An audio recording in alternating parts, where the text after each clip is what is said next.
Alright, so this is our real thoughts on the Neverending Story movies. All of this is just going to be talking about the first one. I know people want us to talk about the third one, but it's like, I just love the first one so much, like, I just want to glorify the hell out of it. It's going to be like that Don Bluth one all over again. He's even more amazing than I thought! Okay, that kid's really bad. That's the one thing in the movie that's really bad, is that kid's not a very good actor. Yeah, well, Treyu's not that bad. I don't know what your problem is. Yeah, that hack. No, they're both. No, Treyu's fine. Just the main kid reading the story. So I'll just put it out there right now. I have not read the book, and I don't know what the original cut was supposed to be. Apparently, there was a lot more of like Atreyu traveling through Fantasia, which makes sense because it's kind of like he starts his quest, he tours all of Fantasia with these, helicopter shots of him riding, and then I didn't find anything. Well, that's the thing that blew my mind is watching it again after not seeing it for years. I was like, wow, I forgot how fast this story is. Because, yeah, he just... For a never-ending story, it's a very quick story. He just takes off from the ivory tower, and next thing you know, Artax is dead. And I'm like, holy shit! I was like, that's right, like nothing really happened in between those 2 points. Yeah, well, and you see all these cool characters and these phenomenal designs at this tower, and yeah, watching it again as an adult, I'm kind of like, I really want to know more about these worlds and those characters and stuff, and maybe in the extended cut you did. The story goes that it was like some sort of European or German, American, Australian, Japanese, French, Swahili co-production, and there's a version of the trailer where the book's in German. There is a version of I think all the versions of the trailer, of the original trailer, if you look at the book closely, Die Neverending Story, it's like Die unendlichen Buchen or something, like, and I was just like, what the hell? But yeah, that was, I guess, from the German version, and the rumor I've heard is that the German version is like 20 minutes longer, and I'm like, well, yeah, that probably would explain a few things. I really want to see that version. I love the Neverending Story, but at the same time, I'm like, wow, as an adult, I'm like, this movie really just flies by. Well, that first, like I said, from him taking off from the Ivory Tower up to the Swamp of Sadness, like, yeah, that goes really fast. Everything else, I think, is perfectly paced. I think it goes at a really nice, it has sort of this nice tone that sort of gets more and more dark and depressing and stuff like that. No, it does. It just... But you're right. No, it's rare movies. Like, we complain about how long movies are nowadays. Here's a rare one where I'm just like, man, I want this movie to be longer. Well, and the funny thing, again, sort of a tribute to the kid that played Atreyu, where the horse is dying. It's like we barely got to see him with that horse, but by God, you felt that friendship just through that performance. No, it's completely true. And then it's like, as a kid, that was so heartbreaking. As an adult, I'm just like, what the fuck? Oh yeah, like how does a horse get depressed or whatever? Did you not give him enough guess oats? He does, but I make fun of this in my top 11 saddest forgot to put the Prozac and the carrots. Like I don't get. I just don't get it. I'm just like, maybe it's a commentary that like, hey, animals have feelings and stuff. I mean, which is true. I mean, animals are emotional too, but yeah, it is kind of bizarre just out of nowhere. It's like, okay, I guess the horse was depressed. Take a depressed horse into the swamps of sadness. I don't... There's anything to take from this story. But, man, there is, again, what I love about this movie, this fantasy, is, again, like, all really great fantasies are just stories that want to establish an environment. It lets you live in that environment for a bit. It lets you I believe be there. That place was real. Yeah, no, and when he's with those little gnomes and the giant turtle and stuff like that, like, nothing's going on. You're just sitting there and you're talking, but you just love these people, and this place feels real. The stupid bat. Yeah, I mean, all those characters, I think that's it. The characters are so well defined and so well acted that the environment, which, is still a good environment, but while they're just talking, there's not that much to look at, you just feel like it's a real place and these characters are real characters, and it allows you those moments. It isn't just, hey, we have to go on to this thing, now we have to go on to this thing. Now that was like almost the trap that Lord of the Rings fell into, that I thought it it like as they went shut on, up. they got no.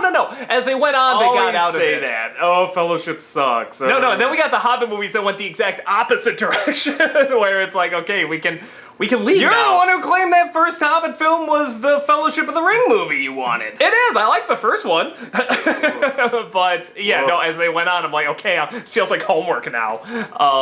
But yeah, Because it was homework. it's like I still never saw the third one. It was like school. Can you make it to the end of it? Yeah, I mean, it's like learning a history lesson. It's like you're missing the fun and the character and whatever. But I shouldn't judge. I haven't seen the third one. The practical effects. Yeah, Artek. Falkor is, well, they're all really there. You know, there's some effects where you kind of sort of roll your eyes like when he's supposed to be flying Falkor, and clearly it's just a blue screen, and it's these very obvious shots, you know, whatever, but at least Falkor, the most important thing about it is really there. Yeah, all the ground shots when he's talking to Atreyu, I still look at that like, wow. Yeah, I mean, that's cool. I don't know, with Now we just CGI'd something. I'll say this, you know, and because everyone always likes to get out at me, like, you know, you're too hard on CGI and stuff like that. CGI has done unbelievable stuff that I can't even comprehend how they do. I just watched fucking Two Towers again. Gollum still fucking looks like he's right there. Yeah. If we But can they get all- it looking that good, But they I'm don't fine. always look like Gollum. For the most part, they that's suck. very rare. Yeah, like they put all of their effort into it. That's why it looked like that. And when I see, even today, when I see Falkor there, you know, talking to him, it's like, it's fucking impressive. Years later, that's still fucking impressive, where I think with a lot of CG, we look back years later, it's like, that's dated, yeah, that's not looking so good. Where we can look at all this stuff in the past that was really there. I mean, not all of it, some of it's crap. We just watched but a movie that we're going to review for Nostalgia Ween, and the CGI was pretty bad. Well, it was a late mix. 90s and really bad. Yeah, it was a mix of like practical and CGI, but the CGI stuck out as just yeah, oh my they were God. just like, okay, and just they didn't mix them at all. They're just like, throw CGI there, throw it there, and it's like It's new, they'll buy it. yeah. But yeah, and I think the great thing about the movie is that I don't know, on top of the pacing, on top of the environment, on top of these great characters, on top of it being a really neat idea and original, you know, that this world is original, these creatures are original, I found it a bit challenging too, as a kid, but I liked it. It wasn't something I watched to like... Well, they kill the horse, for one thing. They fucking kill everybody! The freaking middle of the movie sets up the tone where it's like, hey, this best friend of Atreyu's die. It's not just the fact that he died, it's that slow quicksand death, Yeah. and you're just like, when it's just the head sticking out, as a child, I was just like, oh my God! Well, and what they did that made that even stronger is that the kid kind of goes through the stages of The 7 death. stages of Yeah, grief. yeah, you know, even down to anger. You stupid horse! Come on, there's like the denial, the anger, the bargaining, the... But Yeah. you kind of would too, and it's totally relatable. I mean, even when he's yelling at the horse, you get it. It's like, what, do you want to die? Come on, you stupid dumb! I can't I'll give you a carrot! But yeah, not just the dark stuff, but even sort of that challenge of this existential, you know, journey that's going on between the kid reading the book and the book being alive. And there's been stories where somebody's like just read a book or watched the show and it's like, no, it's real. Or there's like a character at the end winking or something like that. Or they pull them into the book or the story. But here, I mean, this felt like, whoa, are they fucking watching me or something? Like there's this kind of creep value. Well, it's the and way this it's like build-up. the way she says it too, and they've all been watching his adventures. Yeah, like he's been reading yours, Atreyu. Others have been watching his, and you're just like, are they talking about me? Like this shit just got meta. Yeah, I mean, it's one of those things where it's just like, what? Wait a minute. I mean, you know, it's a movie and everything, but it's like, where are they going with this? And they don't quite touch on it. They don't go any further, but it's like just that little And then hint. we watching his adventures all think the same thing, which is what kind of a fucking name is Moonchild? But Moonchild is what he shouts. You're not supposed to hear the name, but yes, that is what they clarified. He shouts. Which, okay, no, here's the thing. Watch, there's gonna be somebody out there who's like, my mother's name was Moonchild. No, that's the How thing. dare you? If he actually like made up that name for the childlike empress, that's a really good name for somebody called the childlike empress. That is a perfect name, Moonchild. But it's his mother's name. What fucking hippie was called Moonchild. He must have been a celebrity. She must have been a celebrity's kid. That's all I can figure. The only thing, the thing I can figure too, the father is much more, the down to earth, keep your feet planted and stuff like that. And again, Vague Dabney Coleman thing going on in the first movie. yeah, a little bit. And you can tell if the mother's name was fucking Moonchild, you can tell she was the one that had all the dreams, the imagination, and stuff like that, and therefore he's obviously holding on to that. I didn't read the book, so I should probably just read the damn book. The book apparently. The book sounds actually really fascinating. I should read it. Well, I know in the case of the movies, I guess the second movie is the second part of the book. Well, no, even the third one heard, has elements, believe it or not, of the book.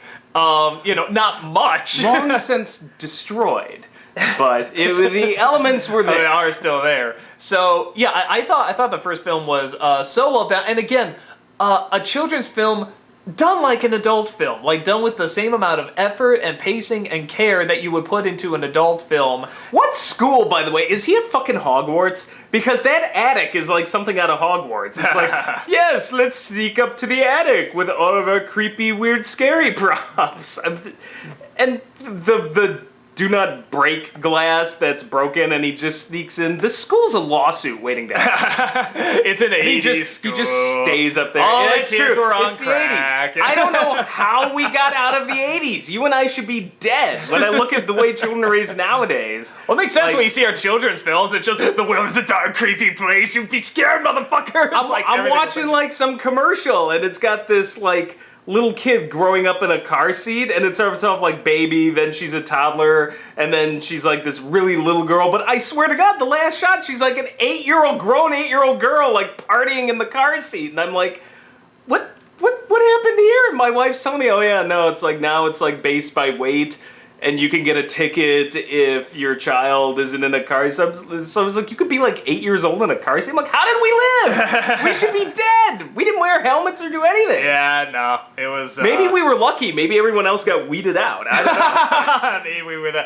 we can't be survival by the fittest. We can't be what survived. The survival of the we fittest. are not the fittest. No. That's We what I'm are sure. the rare It's exception. dumb, We are the dumb luck. We are the God is just like, hey, you want to see me have two assholes live just out of pure luck? Let's choose those two. There they go. I don't fuck with religion.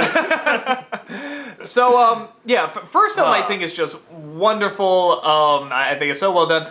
Second film is actually what got me to the first film because they were advertising it in theaters. I was like, the Neverending Story 2. I'm like, I don't even know what Neverending Story 1 was. We saw these films in reverse, actually. We saw the second one first in theaters. No. I think I at least I did. I saw the first one to prepare myself for the second one because the second one looked like fun. It looked cool. Did we? Let me put it this way. Because they ran it on Disney Channel. And I boobs and all. They ran it with the nipples, the statue nipples. Old school Disney. It's a dark, grittier time in the 80s. Hell, with Fantasia, you see nipples there too. Yeah, but you don't see blackface centaurs. Look it up. It exists. Oh my God. Anywho, don't blame me. That's Disney. No, that's they did that. There. It was real. It was real. Look it up. We saw. Okay, so yeah, all I remember is we saw them around the same time. Yeah, they're very shortly. Okay, after. we did see it shortly before because they were plugging Neverending Story 2 left. Well, that's what they used to do. I mean, before Gremlins 2, they ran the first. That's how I always saw these films I never saw before. Is that the sequel was coming out and then they ran the original on TV. Mm-hmm. Same thing with Gremlins. I saw the first Gremlins because Gremlins 2 was coming out. So I saw this film and as a kid, I didn't hate it or dislike it or anything. I was just bored. I could just kind of feel like this. Somehow the first one was better, and I couldn't connect why. I still liked that there was a lot of imagination, there was a lot of practical effects and stuff. That's really there. And creative design. It felt, though the movie felt a little different, I still felt somehow we were in the same universe. Yeah. Did not get that out of movie 3. No. We'll get to that, but even when you see that city, because he's floating on this water and it's not even water, it's like acid or something like that, and it's like that sounds right. It's this beautiful city, but it's like there's still something that's like no, there's something deadly here still. Wait a something second, really didn't fucked up. he recreate the world at the end of Neverending Story 1? Did that come out of his head? He's like, I want to see a lake of acid. Let's make this happen. It's all so vague. vague. You know, it's like, did others kind of create the world? Was the story kind of living without him? But that, again, that's what I like about I guess maybe, Neverending Story. again, I should read the book. It's one of the few times where the movie was kind of a little vague about it. Because imagination stuff is just such an abstract concept, it's like the idea of how the technicals work is kind of vague. Well, and so I don't get too hard on the well, wait, if this could happen, how could this happen? That, to me, was the coolest scene out of the first movie, too. It's just the one grain left, and I'm like, whoa. And, like, it's a very silent kind of... Yeah, it gets at the real... It's very effective. And the lead up, too, with the frickin' wolf. That would, like, I want that in another movie somewhere where he's watching his adventures in the paintings. Great idea, And then the final one is the wolf. And you're like, huh? shit. And there it is. Yeah, I mean, what a great build. And what a great... The voice of that wolf. Yeah. I mean, that animatronic is a little... I mean, it's like, it's a little silly and the mouth movements don't quite match and stuff, but it's like the shadow and the atmosphere and the voice and stuff, like, it works. I serve the nothing. Yeah, I mean, and the creepiest thing is like, there's God. only one that could stop me. I lost him in the swamp of despair. I don't know where he went. And you're just like, shit. You just know it's coming. Oh, fuck. Yeah, that wolf was scary as fuck. But, okay, goes out like a bitch. Oh, yeah. What the hell? He just, like, jumps on him, and then he's like, oh, you had some sharp piece of pottery. Woe is me. I'm like, what? What? After all that buildup? Meanwhile, the nothing's like, man, so what'd you do? You chased after him, missed him, he was right in front of you, you didn't get him, and then when you did figure out it was him, you jumped on him and went out in like 2 seconds. You know, not a very good henchman. Could have done better. I am literally, quite literally, nothing. And I'm doing more than you. And I'm better than you. Yeah. But, so you had the second film, and again, I kind of like the idea of him going into the world, and even the idea of kind of making the wishes, though I think if they're going to do that thing... good ideas. Yeah, if you're going to do that But I felt like thing- somehow something just didn't click. It's one of those movies where you're just like, on paper, this looks kind of cool. Like, oh, and the memories represent things. Oh, it's a giant metaphor for this, and there's an evil kind of white witch kind of queen. I'm like, it kind of all looked good on paper, but somehow when you put it all together, I just remember sitting there, even as a kid, like 10, 11 years old or something, just bored.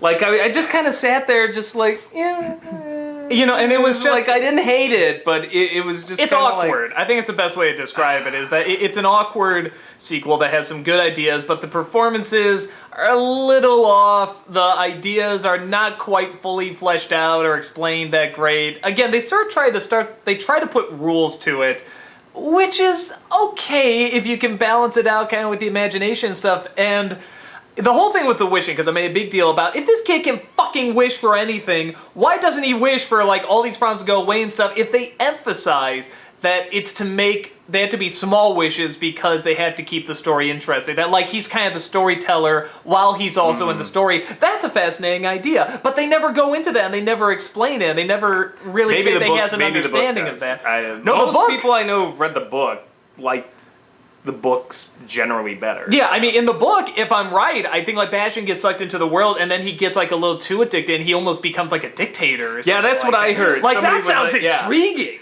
Yeah, I would have been... I kind of would have been all over that. Yeah. Well, I felt like they were going there ever so slightly when he just starts becoming a dick in the second film, but once again, it never felt like it went anywhere where it was like, oh, now he's gonna become a dick, and oh, him and Atreyu are gonna fight, and I just love the scene where Falcor just takes up with Atreyu, like, later! Fuck you! Well, and like I said, I mean, some parts where it gets a little too literal, and I know that's ironic me saying that because, like, at the end of the first one, he's literally flying Falcor in the real world and stuff, but even then, how much of that, and I'm not a fan of that ending, actually, where he chases the bullies, I just roll my eyes a little bit, I'm like, okay, You don't get it. It's a sweet story about using imagination to achieve your long-sought revenge. Yeah, to smote your enemies. Or smite, smote, I don't know. But that. See, I like to think he just has like a 105-degree fever and is already passed out in that attic, dreaming that I beat up the bullies. Or you could also argue, honestly, that it's in the story. You could kind of argue that. You don't quite know because it kind of just stops abruptly.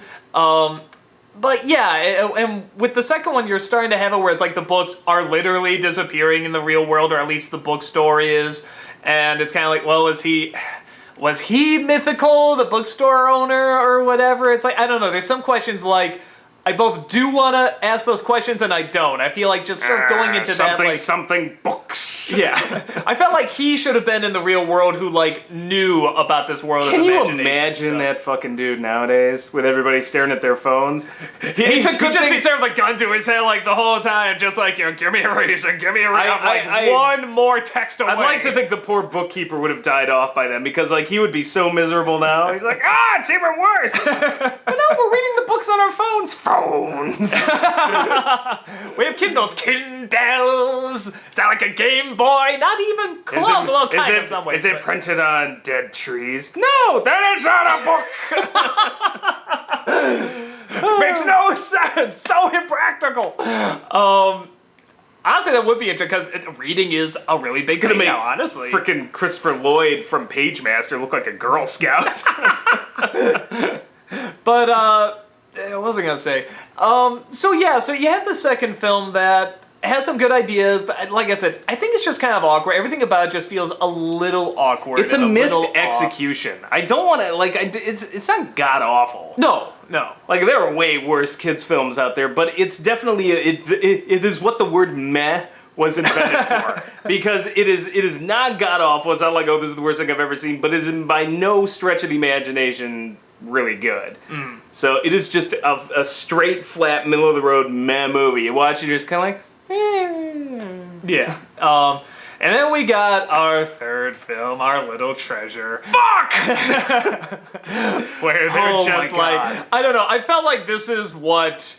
In Iron Man 3, when they had, what was it, the Mandarin, and it's like you have this character that's like, you know, in the lore of this comic books, and that's just like, okay, we're just gonna do everything we can to fuck this character in the ass, and that's like what they do with this. Thank God I never liked Mandarin as a character to begin with. I'd be so pissed. Yeah, I didn't know anything about Mandarin, but then honestly, when I did my research, I'd be like, oh wow, this is... No. Betrayal! No, I think there's a better example here. I think Gem's going to be the new Neverending Story 3. I think that's going to be the one where it's like, how did you take something that we kind of enjoyed and then just shit on it? You shit on it! I didn't even watch Gem growing up, and I'm insulted for Gem fans.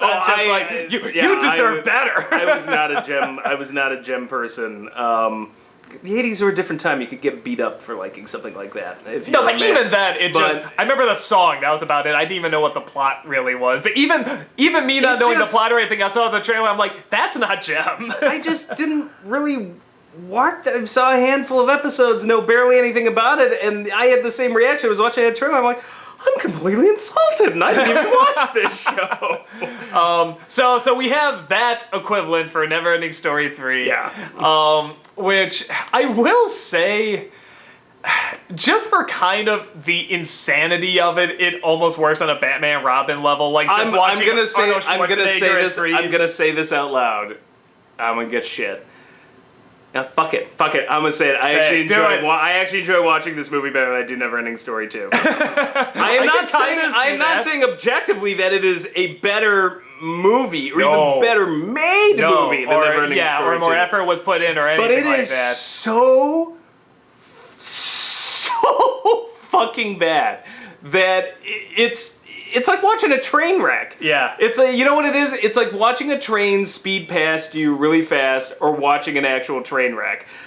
Neverending Story 2 is just a train passing. Neverending Story 3 is the train wrecking, exploding, and then Godzilla comes in and takes a giant shit on that. Just for fun. Yeah, no, it's like the first Neverending Story is getting on this magical train like the Polar Express or the one from Spirited Away and takes you on a magical adventure. The next one's just your You Metra. missed the train. You missed it. It's like, oh, dang it. There it goes. Oh, it was Metra? Maybe that's, And then the third one is like, you got on the train and it just crashed in this like silver streak total explosion mindfuck. Oh my god, this is awful. Through the walls. Yeah, I mean, just like, and it's so horrible to watch, but you can't look away. And I think if we're going to give credit where credit is due and where the biggest train wreck is, we got to go to Jack Black. Yeah. Who Thank you. Yes, just thank you for Jack Black in that movie. Thank you. He is Thank you so much. fun. He saved this movie from completely being... Well, he saved it from being Neverending Story 2. That's the thing. It like this. If you took out the stupid Rockbiter baby, the stupid Rockbiter rap, and Jack Black, if you took those three things out, this would have been just like Neverending Story 2. Yeah, it would have been like not good. Not as good as Neverending Story 2. Probably worse, but you just would have been like But you put those three things in it, and it's like the Vanilla Ice movie. It's just, the cheese. Yeah, you can't believe what you're watching. I still can't believe it. I still think when I think back on that movie that I made it up in my own head. I'm like, no, they were rapping. No, that didn't happen. No, the Rockbiter did not have a baby. No. The baby was in the second one, but having that's him right. sing Born to Be Wild. Singing Born to Be, that's what I meant. The dinosaur sitcom style house. With the whole domestic, and the Rockbiter wife, like... Yeah, they had like a Jamaican accent or something. I can't remember what it was. It was getting dangerously Jar Jar-esque for me. I don't know. It was so You some bizarre. Rockabye go out and you some make a Mr. Mike. You some... I'm like, what? Is that... I don't even remember what the accent... I just remember it was weird. I couldn't get what they were doing. You know what? It probably sounded normal. We've probably made this up in our own Yeah, we made it heads, sound worse. It's because every memory I have of this film is probably even worse than it was. I'd probably watch I don't know. it. It's probably very accurate. Maybe I'd watch it again now and be like, okay, this is just bad. I just wanted to hate it more. Every time I think about this movie, like, I'm just like, holy shit. Was that, like, were we on drugs? The Born to Be Wild, I mean, all the other stuff, like you said, is bad, but the Born to Be Wild bit is just like, out of what stretch of the imagination would you think any of this would go together? Him driving this and singing Born to Be Wild. Why would he sing? You know what it is? Born to Be Wild. Why that song? It's Italian Titanic worthy. Yeah. Like, that's when I watch this, I'm like, okay. It's like rapping dog So worthy. the same people who made the Italian Titanic obviously had a hand in this. Mm-hmm. Like, it feels like it. I know they didn't, but it feels like it. It's like, this is the same sort of crazy mindset of, like, just throw whatever you can at the wall. Crap out a script. Just you know do what's it. really painful, too, honestly, is that looking at the actors in this, the performers, if I'm correct, all of these actors and performers have done good stuff before. I mean, Jack Black, as much as we like to make fun of him, he's good. He's funny. I mean, he can be very entertaining. The kid, I know it sounds weird, but from Free Willy, he was good in Free Willy. I mean, the movie's corny and silly, but he was good. But Baldrick from Black Adder Free Willy is in for it. the acting is actually way better than it had any right to be. Yeah. Like, Free Willy as a movie at the time I thought was actually better than it probably had any right to be. Like, we make fun of it, but yeah, I thought it was going to lame be now, really but the god-awful, acting- and I'm like, this is just kind of cheesy. But, Yeah, Baldrick from Black Adder is in it. What's her name from Children Tony of Dune? Robinson, Isn't like someone from Children of Dune in there, the one that played the Empress or something? the TV miniseries. Yeah, I mean, it's like these are good performers in this movie. She was in a lot of schlock, though. She was in a lot of sci-fi movies of the week, I think. But it's like, dude, it's like these are... And then the Jim Henson company coming in. It's like, yay, practical effects, and I'm sure they just didn't have the budget or they slashed it or something. Some movies you feel get destroyed from the bottom up. Like, the actors aren't any good. There's no chemistry, nothing's clicking. This one I felt was definitely destroyed from the top down. I'm like, all your pieces are in place. This should work, but somebody up top just, like... Who gives a shit? Just put out anything. Pretty much, yeah. So, complete total insult to everything Neverending Story stands for, and for that reason, I find it more entertaining to watch. Yeah, no, I totally know what you're talking about. It really is kind of the Batman Robin of the Neverending Story. It is the film. room of children's fantasy movies. It's just, what the fuck was going on here?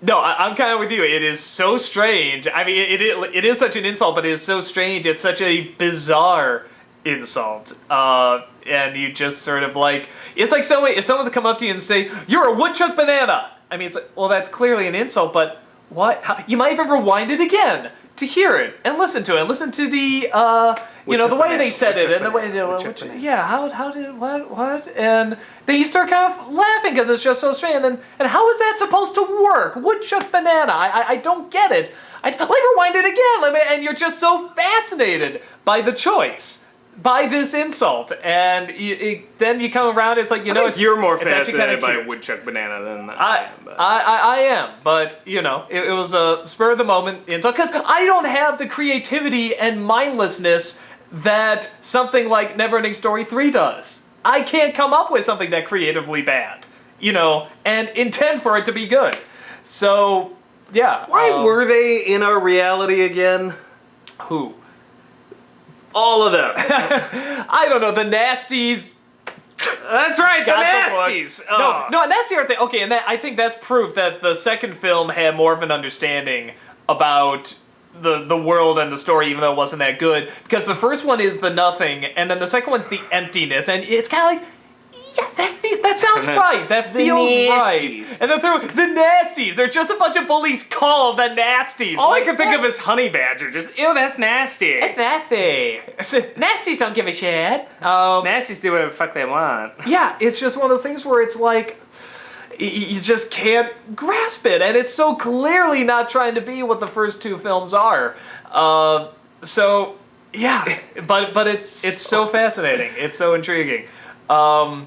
I will say this, like, Jack Black's one of those lucky charms we've had in some of the films we reviewed, where I feel like the movie is improved by him being in it. Yeah, that is true. It goes from bad to laugh out loud bad. And then it sort of goes from like, then you'll put him in good movies or something like that. It's just like, shit, he's kind of bringing this down.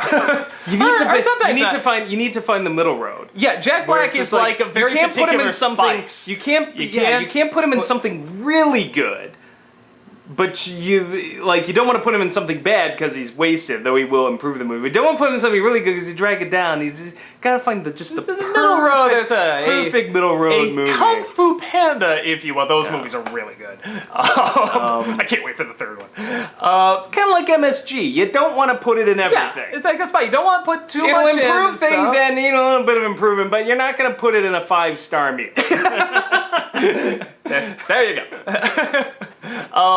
So, yeah, there it is. I can't think of too much else to say about these films. They kind of... They're awesome. I mean, the first one's an 80s classic. Awesome, yeah. And the only thing, if you want something funny, again, just to see how... Yeah, it's one of the few films that's Americanized, but it still really works despite it. And one of the things you can tell, Deep Roy in this movie, most of us know what Deep Roy sounds like now. I mean, he's been in a lot of films and stuff like that. You look at his dub in this. I mean, even back then, it's like, Deep Roy, if you don't know, he has this very particular, distinct voice, and you can practically hear him in this movie. He would look up and he goes, "Rock Biter!" Like that, that's Deep Roy, but they dub it. Now he sounds like this, "Rock Biter!" And it doesn't go at all. It's really, really bad. Say Rock Biter. Rock Biter! Nice. And that's how you go, Rock Biter! What you told us is also true in the North! And it's like, why didn't they keep his voice? I mean, he looked so cool in the top hat and everything. It's like, why didn't they keep that voice? But anywho, that's the movie. It still holds up. Still, it's great. Love watching it. Love introducing people to it. There's a lot of people that Who hasn't seen it? Oh, there's people, kids growing up and stuff like that. I mean, it is an older film, so What's wrong with kids today? Well, no, but it's a great film to introduce, and I love watching their reactions because they're not like, "Ha, this is awesome." They're kind of it's a mesmerizing I love movie. that. I love it when they watch something and it's something kind of new and challenging and they don't know how to accept it. Even when they're done, they'll just be, "No, that's good." Whatever. That is something it's I still miss. sitting with them. That's something I miss. I feel was very big in the 80s and even some of the 70s. You walk out films. kids filming, you don't know how you're supposed to feel. You don't know how you're supposed to feel, and you watch and it's not always about this is awesome. You're just kind of hypnotized by it. Just like, what the fuck? And I don't feel like I get that out of most kids' films nowadays. There's a few, occasionally. Over the garden wall, definitely. Oh yeah, no, I get it more from kids' TV nowadays. Yeah, that's true. Like kids' TV to me is emulating more of what we had in the 80s. I don't get it out of kids' movies that you go to. Well, and kids' films now, I mean, let's be honest, are for the most part very good. But you're right, there is this very understandable need to entertain the hell out of you and make you feel like you want this roller coaster ride while also having it be really meaty and really good and story driven and character driven. But you're right, that sort of strange hypnotism we don't sort of allow that much of anymore. You know, sort of that Miyazaki film-ish kind of feeling. Kind of too. a mystery. Yeah, like you sort of like, because you want people to walk out. How was it? It was great. I want to go see it again. Fair enough. That's And it's very always understandable. slightly uncomfortable. It's like a slightly uncomfortable mystery where it's like, I don't know whether to be scared or not. This is all just weird. Yeah. Like, and I feel like the 80s really captured that with some of those movies, and you're just like, I have no idea. Like, you're kind of scared, you kind of want to watch, you kind of, and now, I mean, they're not bad, but No, they're actually very, very good. a lot of films nowadays, they are just about well, entertain you, entertain you. Well, and how can we make this as big, awesome, and exciting as possible? And you'll be like, why is that bad? And it's like, it's not. But the variety of these other films that are like, we want to try something a little different, and like I said, sort of create this world that you can just sort of live in and feel comfortable in or uncomfortable in, you know, and challenge you a little bit without kind of punching you in the face with something, should be welcomed as well. But yeah, so there it is.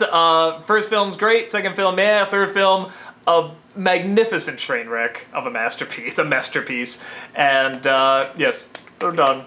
And what else can you say but Woodchuck Banana? Tell your friends. Never-ending story. Oh. Is that a man or a woman who sung that?